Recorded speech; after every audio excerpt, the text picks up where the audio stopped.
Ada anak kecil nangis digendongnya, jadi senang anak itu. Oh, bukan perkara yang kecil. Sebaliknya ada anak kecil lagi nangis, ditempelengnya. Kira-kira mana nih? Bertolak belakang ya. Anak kecil ini. Ja'a rajulun, datang seorang laki-laki. Ilan Nabi sallallahu alaihi wasallam faqala, kepada baginda Nabi sallallahu alaihi wasallam, lalu berkata, laki-laki yang ini datang ke Nabi ngomong. Apa perkataannya? Ya Rasulullah, wahai Rasulullah, asaitu fatahhirni, aku ini sudah berbuat maksiat, lalu sucikan aku ya Rasulullah. Maksudnya mintakan ampun kepada Allah agar dosaku ini dibersihkan. Ini orang kalau sudah datang kepada Nabi begitu, tentu dosanya besar. Ya Rasulullah, wahai Rasulullah, asaitu fatahhirni, aku telah berbuat terjerumus kepada dosa, fatahhirni, sucikan aku ya Rasulullah. Maksudnya jadikan aku termasuk orang yang diampuni sebab doamu. Doakan aku, mintakan ampunan kepada Allah untukku. Karena kalau Nabi berdoa pasti dikabulkan. Qala, Nabi jawab, wa ma isyanuka, dosamu itu apa? Sampai kamu datang jauh-jauh ke sini ngadu kepadaku, bercerita telah berbuat dosa, minta supaya aku mintakan ampun kepada Allah. Sekarang ceritakan padaku, dosamu itu apa? Wa ma isyanuka. Qala, orang ini jawab, astahi min an aqula, aku begitu malu ya Rasulullah jika harus menceritakannya. Ini yang nanya Nabi. Faqala Rasulullah sallallahu alaihi wasallam, mendengar jawaban orang ini Nabi berkata, atastahi minni an takhbarani an dzambika wa lam tastahi min Allah taala wa huwa yarak. Kamu sekarang berkata kamu malu kepadaku untuk menceritakan dosamu itu, sedangkan kepada Allah kamu tidak malu, padahal Allah Maha melihat. Ini Nabi itu luar biasa cerdas. Dari cara bertanya, dari ucapan yang diucapkan, semuanya nggak ada yang terbuang, mengandung makna yang dalam. Atastahi minni an takhbarani an dzambika wa lam tastahi min Allah taala wa huwa yaraka. Malukah engkau menceritakan dosamu itu kepadaku, sedangkan kepada Allah engkau tidak malu? Wa huwa, dan ia Allah yaraka, melihat engkau. Nabi berkata seperti itu dengan nada yang marah, rona wajah yang tidak senang. Lalu Nabi lanjutkan perkataannya, qum fakhruj min indi, sekarang berdiri kamu, pergi dari hadapan kami. Diusir oleh Nabi. Hatta la tanzilan naru alaina, sehingga kau pergi ini, sebab kalau engkau tidak pergi bisa saja engkau menjadi sebab kami ini diazab Allah. Jadi azab orang itu bisa aja disebabkan orang lain. Ketika di dunia yang maksiat siapa, yang kena siapa. Musibah itu datang nggak pilih-pilih. Pak dia aja kan dia nggak bisa. Kalau tinggalnya satu kampung, maka Nabi usir. Berdiri kamu, pergi dari sini, sehingga Allah tidak membakar kami, sehingga Allah tidak menurunkan bala kepada kami gara-gara dosamu itu. Tentu ini dosa yang na'udzubillah min zalik, entah apa dosanya.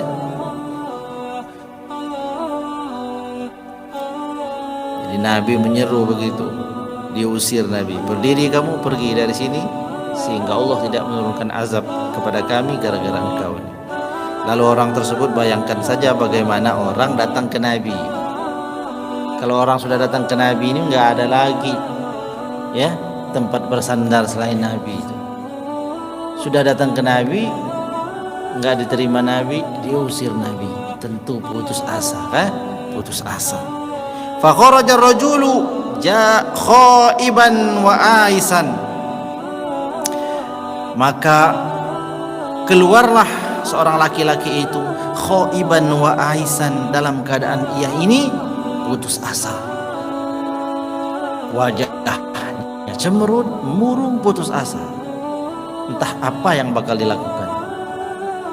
Orang dimarah sama temannya saja ada yang putus asa sampai berbuat sesuatu yang aneh, apalagi di depan Nabi. Udah nggak diterima Nabi, diusir Nabi, putus asa, pergi dia putus asa. Wabakian, sambil menangis, pergi dia kecewa, pergi dalam keadaan sedih, pergi dalam keadaan putus asa, pergi dalam keadaan menangis. Yang diusir oleh Rasul, min indi rasuli, dia pergi dari sisi Rasulullah.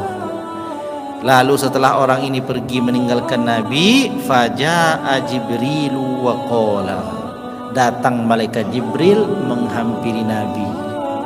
Lalu malaikat Jibril ini berkata, ya Muhammadu, wahai Muhammad sallallahu alaihi wasallam, lam aistal asi walahu kafaratun li zunubihi wa in kanat kathiratun.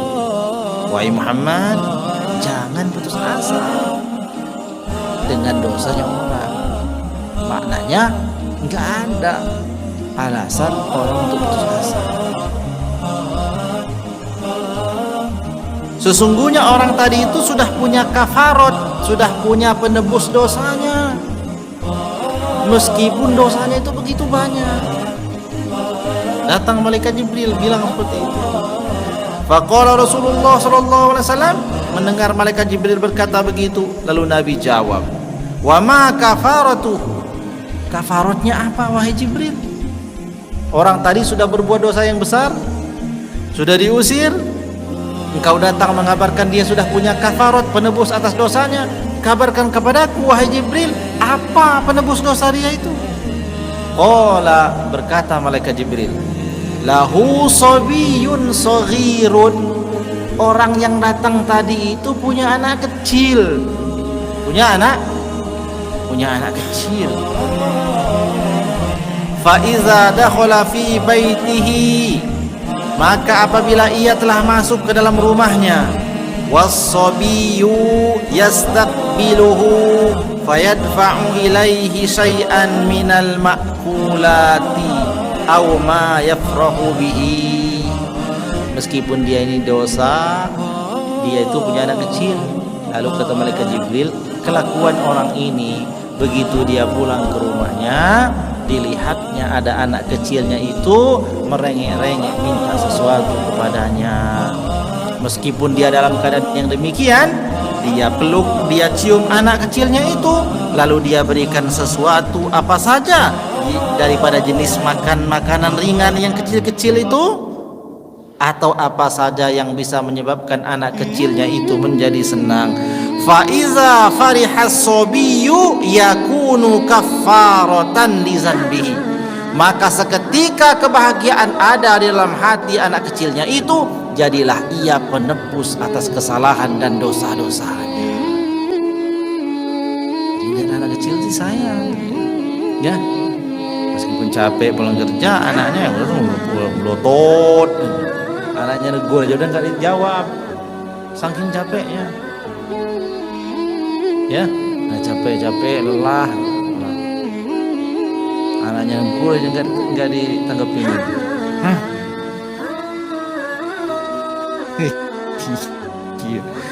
Setelah dengar ini, Masya Allah, ternyata anak kecil itu yang merengek-rengek minta jajan tadi itu, ketika dia kasih ternyata dari rezeki yang halal, ya tentunya, maka bahagialah anak itu, maka dosa-dosa orang itu menjadi berguguran. Begitulah hadirin yang dirahmati Allah Subhanahu wa taala, betapa besar ganjaran yang disebut dengan idkhalus surur indal muslim, memasukkan kebahagiaan di dalam hati seorang muslim. Maka dikatakan tadi poinnya, bagaimana andai seorang muslim mana saja, baik yang dia kenal atau tidak dia kenal, dia jadikan bahagia demikian pahala dan ganjaran dari Allah, bagaimana jika yang dia jadikan bahagia itu orang tuanya, tentu sudah lebih daripada itu tidak bisa lagi dihitung. Jadilah orang tersebut orang yang bakal diselamatkan Allah Subhanahu wa taala di dunia, terlebih lagi di alam kubur sampai di akhirat. Nah, ini diingat-ingat, judulnya apa? Idkhalus surur 'alal muslim, memasukkan kebahagiaan, rasa bahagia di dalam hati seorang muslim. Ingat, dalam perkara-perkara itu ada namanya mukhalafahnya, kebalikannya. Jadi kalau berbuat baik demikian, kalau berbuat buruk na'udzubillahi min dzalik. Jadi marilah kita semuanya bersama-sama ya, apa yang bisa kita lakukan sehingga orang lain menjadi senang dengan perkara yang baik. Mudah-mudahan manfaat kajian kita pada malam hari ini dalam membaca kitab Al-Fawaid Al-Mukhtarah bisa diketahui akhirah sebagai materi-materi awal di dalam pengajian kita untuk menyegarkan kembali semangat kita di dalam berbuat baik dan berbakti dalam hal ibadah kita kepada Allah, dalam hal muamalah kita kepada sesama manusia. Tidak ada batasan di sini bahwasanya seseorang itu harus berbuat baiknya kepada adiknya sendiri, kakaknya sendiri atau siapa.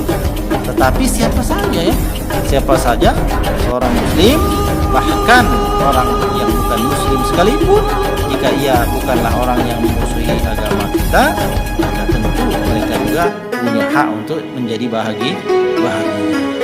Ya, jadi demikian, mudah-mudahan manfaat. Mohon maaf atas segala kesalahan dan kekurangannya. Wallahu a'lam bishawab, wallahu al-muwaffiq ila aqwamit thoriq. Assalamualaikum warahmatullahi wabarakatuh.